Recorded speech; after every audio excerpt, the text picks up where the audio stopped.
25 plus midcap mutual fund நமக்கான best midcap mutual fund எப்படி select பண்றது? ஃபர்ஸ்ட் ஒரு சில பேசிக் டேட்டாவை யூஸ் பண்ணி டாப் midcap fund ஃபில்டர் பண்ணி அண்ட் ஃபில்டர் பண்ண ஃபண்டை எக்ஸல் ஷீட்ல மென்ஷன் பண்ணி ஸ்டெப் பை ஸ்டெப்பா அனலைஸ் பண்ணி best midcap mutual fund select பண்ண போறோம். மோரோவர் ஆல்பா, பீட்டா, ஷார்ப் ரேஷியோன்னு சம் அட்வான்ஸ்டு கான்செப்டை லேர்ன் பண்ண போறோம். இந்த வீடியோ அண்ட் நான் எக்ஸ்பிளைன் பண்ண போற எக்ஸல் ஷீட் உங்களுக்கு ரொம்பவே யூஸ்ஃபுல்லா இருக்க போகுது. ஸோ ஸ்கிப் பண்ணாம கண்டினியூவா பாருங்க. Let us get into the video. டோட்டலா 29 growth midcap mutual fund இந்தியால இருக்கு. ஃபர்ஸ்ட் ஒரு சில பேசிக் அனலைஸ் பண்ணி டாப் ஃபண்டை ஃபில்டர் பண்ணிக்கலாம். Step number 1 basic filter. Go to tickertape.in. அதுல ஸ்கிரீனர்ல மியூச்சுவல் ஃபண்ட் ஸ்டார்ட் ஸ்கிரீனிங். இந்த வெப்சைட்ல தான் நம்ம டாப் midcap mutual ஃபண்டை ஃபில்டர் பண்ண போறோம். ஆல்ரெடி இந்த லேஅவுட் பத்திலாம் ப்ரீவியஸ் வீடியோஸ்ல கிளியரா எக்ஸ்பிளைன் பண்ணியிருக்கேன். டிஸ்கிரிப்ஷன்ல லிங்க் தந்திருக்கேன், அதை செக் பண்ணி பாருங்க. First one category. நாம இப்போ midcap mutual ஃபண்டை செலக்ட் பண்ண போறோம். ஸோ ஈக்விட்டியில midcap ஃபண்ட். டோட்டலா midcapல மட்டும் 89 மியூச்சுவல் ஃபண்ட் இருக்கு. Then number 2 plan. நம்ம எப்பயுமே growth ஃபண்ட் தான் செலக்ட் பண்ணணும். தென் AUM which is asset under management. எந்த AUMலாம் மோர் தென் 1000 crore வச்சிருக்காங்களோ அதை மட்டும் தான் கன்சிடர் பண்ண போறோம். ஸோ மினிமம்ல 1000 செட் பண்ணிக்கலாம். இந்த 3 ஃபில்டர் பண்ணதும் நமக்கு டாப் 27 மியூச்சுவல் ஃபண்ட் கிடைச்சிருச்சு. See this one. Last 3 years CAGR ரிட்டர்ன்ல ஒரு சில ஃபண்ட்ல ஐஃபன் போட்டிருக்கு. which means 2021க்கு முன்னாடியே ஃபார்ம் ஆயிருந்தா மட்டும்தான் நம்மளால 3 years CAGR கால்குலேட் பண்ண முடியும். ஸோ ஐஃபன் போட்டிருக்க ஃபண்ட் எல்லாமே ரீசெண்டா கிரியேட் ஆன fund. Then filter number 4 3 years CAGR which is cumulative annual growth rate. இதை மினிமம் 0ல செட் பண்ணிக்கலாம். இதை மினிமம் 0ல செட் பண்றதுனால நெகட்டிவ் ரிட்டர்ன் அந்த மியூச்சுவல் ஃபண்டையும் அவாய்ட் பண்ண முடியும். தென் 2021க்கு அப்புறம் ஃபார்ம் ஆன மியூச்சுவல் ஃபண்டையும் நம்மளால அவாய்ட் பண்ண முடியும். ஃபைனலா நமக்கு 23 midcap mutual fund கிடைச்சிருக்கு. இதை தான் நெக்ஸ்ட் ஸ்டெப்ல அனலைஸ் பண்ண போறோம். பிஃபோர் தட் இந்த 23 லிஸ்ட்ல இருந்து நமக்கு தேவையான டேட்டாவை எக்ஸல்ல மென்ஷன் பண்ணிக்கலாம். which is அந்த ஃபண்டோட AUM size, expense ratio and CAGR return டேட்டாவை மென்ஷன் பண்ணிக்கலாம். Step number 2 comparing with benchmark. Step number 2ல ஒரு ஃபண்டையும் அதோட பெஞ்ச்மார்க் ரோலிங் ரிட்டர்ன்ஸ் டேட்டாவை கூட கம்பேர் பண்ண போறோம். midcap மியூச்சுவல் ஃபண்டோட பெஞ்ச்மார்க் நிஃப்டி midcap 150. இந்த நிஃப்டி midcap 150 ரோலிங் ரிட்டர்ன்ஸ் கூட தான் நம்ம ஃபைண்ட் பண்ண அந்த 23 மியூச்சுவல் ஃபண்டையும் கம்பேர் பண்ண போறோம். ரோலிங் ரிட்டர்ன்ஸ் ஃபைண்ட் பண்றதுக்கு www.advisorcoach.com வெப்சைட்க்கு போய்க்கோங்க. அதுல ரோலிங் ரிட்டர்ன் வர்சஸ் பெஞ்ச்மார்க் அதை செலக்ட் பண்ணிக்கோங்க. நமக்கு கிடைச்ச லிஸ்ட்ல first fund HDFC midcap opportunity fund. அந்த ஃபண்ட் நேமை இங்க மென்ஷன் பண்ணிக்கலாம். HDFC midcap opportunity direct growth. தென் செலக்ட் ஸ்டார்ட் டேட். நம்ம லாஸ்ட் 5 years ரோலிங் ரிட்டர்ன் டேட்டாவை தான் கால்குலேட் பண்ண போறோம். So last 5 yearsனா we have to select October 1, 2019. Next select rolling return period. we have to select 5 years. Submit. 1 minute. நீங்க last 5 years rolling return டேட்டாவை தான் compare பண்ணணும்னு அவசியம் இல்லை. You can select 10 also. Years increase பண்ண safe and accurate data நமக்கு கிடைக்கும். நான் யூஸ்வலி ரோலிங் ரிட்டர்ன் ஃபைண்ட் பண்ணும்போது 10 years தான் மென்ஷன் பண்ணுவேன். பட் மிட்கேப்பை பொறுத்த வரைக்கும் அப்கமிங் இயர்ஸ்ல நல்லாவே பெர்ஃபார்ம் பண்ணணும்னு சொல்லிட்டு நான் எக்ஸ்பெக்ட் பண்றேன். தென் மோர் ஓவர் லாஸ்ட் 5 yearsல மட்டும் midcap மியூச்சுவல் ஃபண்ட் நல்லாவே பெர்ஃபார்ம் பண்ணியிருக்கு. இந்த ரீசனுக்காக மட்டும்தான் நான் midcap மியூச்சுவல் ஃபண்ட்ல லாஸ்ட் 5 years ரோலிங் ரிட்டர்ன் டேட்டாவை கம்பேர் பண்றேன். You can select 10 years also. இதுதான் HDFC midcap ஆப்பர்ச்சுனிட்டி ஃபண்டோட ரோலிங் ரிட்டர்ன் டேட்டா. எப்பயுமே நம்ம ஆவரேஜ் டேட்டாவை தான் கன்சிடர் பண்ணணும். அப்படி பார்த்தா லாஸ்ட் 5 yearsல HDFC 31.55% ரோலிங் ரிட்டர்ன் தந்திருக்கு. அதோட benchmark which is Nifty midcap 150 30.12% rolling return தந்திருக்கு. ஃபைண்ட் பண்ண ரோலிங் ரிட்டர்னை எக்ஸல் ஷீட்ல மென்ஷன் பண்ணிக்கிட்டேன். இந்த டேட்டால ஸ்லைட் வேரியேஷன்ஸ் இருக்கும். பிகாஸ் நான் இந்த எக்ஸல் ஷீட்டை லாஸ்ட் வீக்கே ப்ரிப்பேர் பண்ணிட்டேன். ஆஃப்டர் தட் மார்க்கெட் ஹெவியா ஃபால் ஆயிடுச்சு.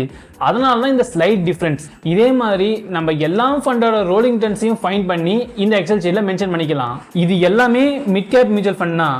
midcap மியூச்சுவல் ஃபண்ட்கான பெஞ்ச்மார்க் நிஃப்டி midcap 150. ஸோ எல்லா ரோலிங் ரிட்டர்னும் சேம் தான். தென் நெக்ஸ்ட் காலம்ல ஈச் ஃபண்டோட இண்டிவிஜுவல் ரோலிங் ரிட்டர்னை ஃபைண்ட் பண்ணி மென்ஷன் பண்ணிக்கிட்டேன். Now check the difference. ஒரு சில ஃபண்ட் பெஞ்ச்மார்க்கை விட அதிகமான ரிட்டர்ன் தந்திருக்கு. ஒரு சில ஃபண்ட் பெஞ்ச்மார்க்கை விட கம்மியான ரிட்டர்ன் தந்திருக்கு. எந்த ஃபண்ட்னா பெஞ்ச்மார்க்கை விட அதிகமான ரோலிங் ரிட்டர்ன் தந்திருக்கோ அதை தான் நெக்ஸ்ட் ஸ்டெப்ல அனலைஸ் பண்ண போறோம். ஒன் மோர் திங், இந்த பெஞ்ச்மார்க் ரோலிங் ரிட்டர்ன் பத்திலாம் ஆல்ரெடி எக்ஸ்பிளைன் பண்ணி டீடைலாவே வீடியோஸ் போட்டிருக்கேன். ஜஸ்ட் மியூச்சுவல் ஃபண்ட் பிளேலிஸ்ட்டை செக் பண்ணி பாருங்க, இதை பத்தி உங்களால டீடைலாவே அண்டர்ஸ்டாண்ட் பண்ணிக்க முடியும். First one HDFC Midcap opportunity fund. இந்த ஃபண்ட் பெஞ்ச்மார்க்கை விட 0.07% அதிகமான ரிட்டர்ன் தந்திருக்கு. இது பெஞ்ச்மார்க்கை விட அதிகமான ரிட்டர்ன் தந்ததுனால இது பாஸ் ஆயிடுச்சு. Next Kotak emerging equity fund பெஞ்ச்மார்க்கை விட கம்மியான ரிட்டர்ன் தந்திருக்கு, which is -0.77%. It is rejected. இந்த மாதிரி பெஞ்ச்மார்க்கை விட எந்த ஃபண்ட் அதிகமான ரிட்டர்ன் தந்திருக்கு அப்படின்னு பார்த்தா ஜஸ்ட் 7 ஃபண்ட் தான் பாஸ் ஆயிருக்கு. இந்த 7 ஃபண்டை தான் நெக்ஸ்ட் ஸ்டெப்ல அனலைஸ் பண்ண போறோம். Step number 3, analysing the fund. First one AUM size. இந்த டேட்டாவை நம்ம ஆல்ரெடி tickertape.in ல இருந்து எடுத்து எக்ஸல்ல மென்ஷன் பண்ணிக்கிட்டோம். அதை இங்க நோட் பண்ணிக்கலாம். எந்த ஃபண்ட் அதிகமான AUM சைஸ் வச்சிருக்கோ அதுதான் ஃபர்ஸ்ட் பிளேஸ். ஸோ இந்த AUM சைஸை ஹை டு லோ அப்படின்ற பேசிஸ்ல ரேங்க் பண்ணிக்கலாம். Number 2, expense ratio. நம்ம பே பண்ற கமிஷன் தான் எக்ஸ்பென்ஸ் ரேஷியோ. எந்த ஃபண்ட் கம்மியான கமிஷன்ஸ் கேட்குறாங்களோ அவங்க தான் ஃபர்ஸ்ட் பிளேஸ். அப்படி பார்த்தா எடில்விஸ் மிட்கேப் ஃபண்ட் தான் மினிமம் எக்ஸ்பென்ஸ் ரேஷியோ கேட்குறாங்க, which is 0.38. அதுதான் ஃபர்ஸ்ட் பிளேஸ். ஸோ இந்த எக்ஸ்பென்ஸ் ரேஷியோவை மினிமம் டு மேக்ஸிமம் அப்படின்ற பேசிஸில் ரேங்க் பண்ணிக்கலாம். தென் 5 years CAGR.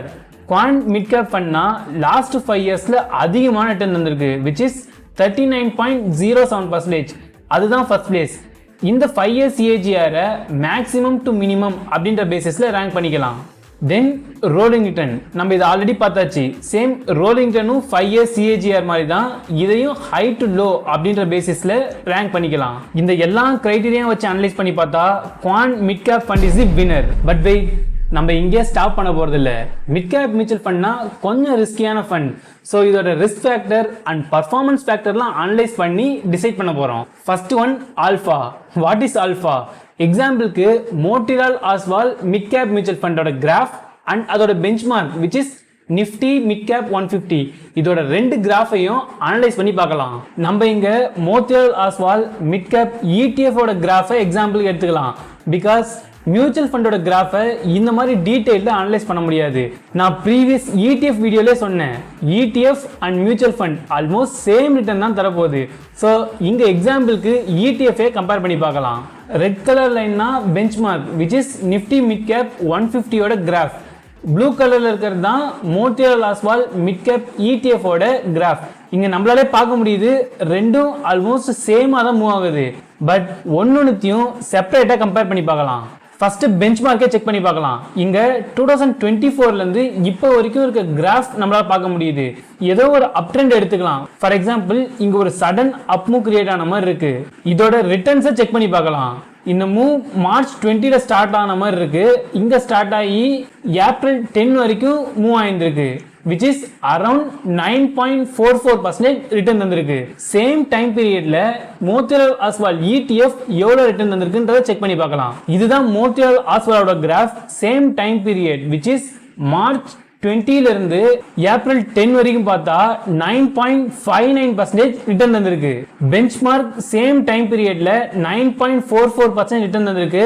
அதே டைம் பீரியட்ல மோட்டிலால் ஆஸ்வால் 9.59% ரிட்டர்ன் தந்திருக்கு. பெஞ்ச்மார்க்கா இருக்க நிஃப்டி மிட்கேப் 150 விட மோட்டிலால் ஆஸ்வால் எக்ஸ்ட்ரா 0.15% ரிட்டர்ன் தந்திருக்கு. This is alpha. Market up ட்ரெண்ட்ல இருக்கப்போ பெஞ்ச்மார்க்கை விட ஒரு ஃபண்ட் எவ்வளவு எக்ஸ்ட்ரா ரிட்டர்ன் தந்திருக்கு அப்படின்றத டினோட் பண்றது தான் ஆல்ஃபா. இந்த ஆல்ஃபா டேட்டா வச்சு ஒரு ஃபண்ட் எவ்வளவு நல்லா பர்ஃபார்ம் பண்ணுது அப்படின்றத ஃபைண்ட் பண்ண முடியும். இந்த ஆல்ஃபா டேட்டாவை ஃபைண்ட் பண்றதுக்கு சேம் www.advisorcoach.com வெப்சைட்க்கு போய்க்கோங்க. அதுல பர்ஃபார்மன்ஸ் கம்பேரிசன்ல point to point returns multiple scheme and period அதை கிளிக் பண்ணிக்கோங்க. ஃபர்ஸ்ட் ஒன் செலக்ட் கேட்டகரி, அதுல ஈக்விட்டி மிட் கேப். தென் ஃபண்ட்ஸ்ல நம்ம ஃபைண்ட் பண்ண ஒரு ஃபண்டோட நேமை மென்ஷன் பண்ணிக்கலாம். தென் ஸ்டார்ட் டேட், இங்கேயும் லாஸ்ட் 5 years ஆல்ஃபா டேட்டாவை தான் ஃபைண்ட் பண்ண போறோம். So last 5 years data mention பண்ணிக்கோங்க. ஃபைனலி நமக்கு தேவையான ஆல்ஃபா டேட்டாவை இங்க இருந்து எடுத்துக்கலாம். நான் ஆல்ரெடி இந்த 7 ஃபண்டுக்கான ஆல்ஃபா டேட்டாவை ஃபைண்ட் பண்ணி மென்ஷன் பண்ணிக்கிட்டேன். நீங்க செக் பண்ணி பார்க்கக்குள்ள மேபி இந்த டேட்டால ஸ்லைட் வேரியேஷன்ஸ் இருக்கும். Because this is live data. First one HDFC mid cap opportunity ஃபண்டோட ஆல்ஃபா 4.63, which means market uptrendல இருக்கப்போ benchmark nifty midcap 150 விட 4.63% எக்ஸ்ட்ரா ரிட்டர்ன் இந்த HDFC midcap opportunity fund தந்திருக்கு. இந்த எல்லா ஆல்பாவையும் செக் பண்ணி பார்த்தா மோட்டிலால் ஆஸ்வால் midcap fund தான் 11.86% பெஞ்ச்மார்க்கை விட எக்ஸ்ட்ரா ரிட்டர்ன் தந்திருக்கு. ஸோ அதுதான் ஃபர்ஸ்ட் பிளேஸ். இந்த ஆல்பாவை ஹை டு லோ அப்படின்ற பேசிஸ்ல ரேங்க் பண்ணிக்கலாம். தென் பீட்டா, இதை நான் சிம்பிளா எக்ஸ்பிளைன் பண்ண ட்ரை பண்றேன். இந்த வயலட் கலர்ல இருக்க line mid cap bench mark and இந்த ரெட் கலர்ல இருக்க லைன் மிட் கேப் ஃபண்ட்னு எக்ஸாம்பிளுக்கு எடுத்துக்கலாம். ஃபர்ஸ்ட் பெஞ்ச் மார்க் 5% அப் மூவ் ஆயிருக்கு. அந்த சேம் டைம்ல மிட் கேப் ஃபண்ட் 7% அப் ஆயிருக்கு. இந்த டைம்ல உங்களால ஆல்பான்றதை கால்குலேட் பண்ண முடியும்னு நம்புறேன், which is 2%. That is good. But after that அந்த mid cap benchmark -7% டவுன் ஆயிருக்கு. அந்த சேம் டைம்ல அந்த mid cap fund -13% டவுன் ஆயிருக்கு, which is worst. இந்த மாதிரி ஃபண்ட்ல நீங்க இன்வெஸ்ட் பண்ணிட்டீங்கன்னா மார்க்கெட் டவுன் ட்ரெண்ட்ல இருக்கும் போது உங்க போர்ட்ஃபோலியோ ரொம்பவே நெகட்டிவ்ல இருக்கும். This is high risky. இதை தான் வாலட்டைல்னு சொல்லுவாங்க. ஃபர்ஸ்ட் பாசிட்டிவ் 7%ல ரிட்டர்ன் வந்திருக்கு, தென் சடனா -13% ரிட்டர்ன் வந்திருக்கு, தென் உடனே +13% ரிட்டர்ன் வந்திருக்கு. இந்த சேஞ்ச் ரொம்ப ஃபாஸ்டா இருக்கு. இதை தான் ஹைலி வாலட்டைல்னு சொல்லுவாங்க. இப்போ இதை செக் பண்ணி பார்க்கலாம். Same mid cap benchmark 5% move ஆயிருக்கு, சேம் டைம்ல மிட் கேப் +7% மூவ் ஆயிருக்கு. தென் பெஞ்ச்மார்க் -7% டவுன் ஆயிருக்கு. அந்த சேம் டைம்ல மிட் கேப் ஃபண்ட் -8% தான் டவுன் ஆயிருக்கு. ஜஸ்ட் 1% தான் பெஞ்ச்மார்க்கை விட எக்ஸ்ட்ரா டவுன் ஆயிருக்கு. This is low volatile. இந்த மாதிரி மியூச்சுவல் ஃபண்ட்ல நீங்க இன்வெஸ்ட் பண்ணீங்கன்னா மார்க்கெட் டவுன் ட்ரெண்ட்ல இருந்தாலும் உங்க போர்ட்ஃபோலியோ ரொம்பவே ஃபாலோ ஆகாது. இந்த மாதிரி எந்த ஃபண்ட் பெஞ்ச்மார்க்கை க்ளோஸா ஃபாலோ பண்ணி மூவ் ஆகுதோ அந்த மாதிரி ஃபண்ட்ல இன்வெஸ்ட் பண்ணா safe and secure. Now come to Excel sheet. இந்த 7 ஃபண்டோட பீட்டா வேல்யூ ஃபைண்ட் பண்ணி மென்ஷன் பண்ணிக்கிட்டேன். சேம் வெப்சைட் சேம் ஆப்ஷன்ல எங்க ஆல்பா வேல்யூ ஃபைண்ட் பண்ணமோ சேம் பிளேஸ்ல இருந்து தான் பீட்டா வேல்யூ ஃபைண்ட் பண்ணேன். இந்த எல்லா வேல்யூவும் ஆல்மோஸ்ட் க்ளோஸாக தான் இருக்கு, which is 0 பாயிண்ட் சம்திங்ல தான் இருக்கு. இதை எப்படி ஃபைண்ட் பண்ணாங்க அப்படின்னு எக்ஸ்பிளைன் பண்ணா ரொம்ப காம்ப்ளிகேட்டடா இருக்கும். இஃப் யூ வாண்ட் கமெண்ட்ல மென்ஷன் பண்ணுங்க, இதுக்காக செப்பரேட்டா வீடியோவே போடுறேன். இப்போதைக்கு சிம்பிளா என்ன தெரிஞ்சுக்கலாம்னா, இந்த வேல்யூ 1க்கு மேல இருந்துச்சுன்னா அந்த fund highly volatile and highly risky. இதுவே 1க்கு கீழே இருந்துச்சுன்னா that is low volatile and low risk ஃபண்ட்னு அண்டர்ஸ்டாண்ட் பண்ணிக்கலாம். அப்படி பார்த்தா இங்க எல்லா வேல்யூவும் லெஸ் தென் 1ல தான் இருக்கு, which means எல்லா ஃபண்டும் லெஸ் வாலட்டைல் தான். எது ரொம்பவே கம்மியா இருக்கோ அது ரொம்ப வாலட்டைல் கம்மி அப்படின்றது மீனிங். இங்க பாத்தீங்கன்னா PGIM India mid cap ஃபண்ட்னா 0.8. This is the lowest. So அதுதான் ஃபர்ஸ்ட் ரேங்க். இந்த பீட்டாவை லோயஸ்ட் டு ஹையஸ்ட் அப்படின்ற பேசிஸ்ல ரேங்க் பண்ணிக்கலாம். Finally sharp ratio. ஒரு ஃபண்டோட ரிஸ்கை மெஷர் பண்ண இந்த ஷார்ப் ரேஷியோ ரொம்பவே யூஸ்ஃபுல்லா இருக்கும். ஒரு சின்ன கேம் விளையாடலாமா? ஆக்சுவலா 2 கேம் இருக்கு. ஒருத்தவங்களால ஏதாவது ஒரு கேம் தான் விளையாட முடியும். கேம் நம்பர் 1 ரொம்பவே சிம்பிள். 3 மீட்டர் டிஸ்டன்ஸ்ல 2 லைன் போட்டுடுறேன். இந்த லைன்ல இருந்து இந்த லைனுக்கு டைரக்டா ஜம்ப் பண்ணணும். அப்படி ஜம்ப் பண்ணிட்டீங்கன்னா உங்களுக்கு 1 lakh rupees பிரைஸா தரேன். Game number 2 same 3 metre distance தான் ஜம்ப் பண்ணணும். பட் முன்னாடி கேம்ல தரையில ஜம்ப் பண்ணீங்க, ஆனா இப்போ இது தரையில 500 மீட்டர் ஹைட்ல இருக்க 2 பில்டிங்க்கு நடுவில் ஜம்ப் பண்ணணும். அப்படி ஜம்ப் பண்ணிட்டீங்கன்னா நான் உங்களுக்கு எக்ஸ்ட்ரா 5000 rupees தரேன், which is 1,05,000 rupees தரேன். ஜஸ்ட் வீடியோவை பாஸ் பண்ணிட்டு கேம் 1 ஆர் கேம் 2 அப்படின்றத கமெண்ட் பண்ணுங்க அண்ட் அதோட ரீசனையும் சேர்த்து கமெண்ட் பண்ணுங்க. என்ன கேட்டீங்கன்னா நான் கேம் 1 தான் சூஸ் பண்ணுவேன். ஜஸ்ட் அந்த எக்ஸ்ட்ரா 5000 rupeesக்கு ஆசைப்பட்டு அவ்வளோ ஹைட்ல ஜம்ப் பண்ண ட்ரை பண்ணி என்னோட லைஃபையே ரிஸ்க் எடுக்க நான் விரும்பல. மேபி பிரைஸ் அமௌண்ட் 1 crore இருந்திருந்தா ட்ரை பண்ண திங்க் பண்ணியிருந்திருப்பேன். This is sharp ratio. தரையில ஜம்ப் பண்றத இண்டெக்ஸ் ஃபண்ட்ல இன்வெஸ்ட் பண்ற மாதிரி திங்க் பண்ணிக்கலாம் and building to building jump பண்றத மிட் கேப் மியூச்சுவல் ஃபண்ட்ல இன்வெஸ்ட் பண்ற மாதிரி திங்க் பண்ணிக்கலாம். நம்ம ரிஸ்க் எடுத்து மிட் கேப் மியூச்சுவல் ஃபண்ட்ல இன்வெஸ்ட் பண்றோம்னா அதுக்கேற்ற ரிவார்ட் கிடைக்கணும். இல்ல இண்டெக்ஸ் ஃபண்ட்ல என்ன ரிவார்ட் கிடைக்குதோ சேம் ரிவார்ட் தான் உனக்கு மிட் கேப் ஃபண்ட்லயும் கிடைக்கும்னா நம்ம ரிஸ்க் எடுத்து நோ யூஸ். இதுதான் ஷார்ப் ரேஷியோ.